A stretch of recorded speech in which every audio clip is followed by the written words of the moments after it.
Hello there viewers, welcome back to our channel. In today's video, you are going to see how to fix Instagram not letting you log in. So let's get right into it.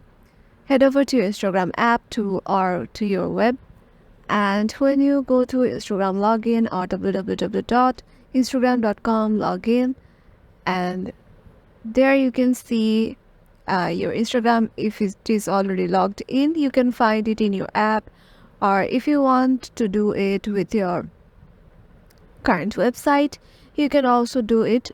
So if your Instagram is not letting you in, so all you need to do is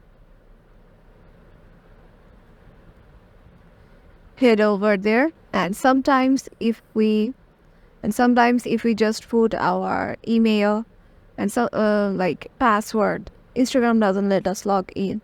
So we need to do that. We must wait for a while because sometimes Instagram's server maybe get crashed, or maybe some load is being up there. So just have patience and wait for a while, and I hope so Instagram will let you log in after a few hours or something like that. And yeah, that's it. This is how you can just get into your Instagram. Yeah, hope this video will help you out. Make sure to give it a thumbs up and subscribe to our channel, and we'll see you in the next one.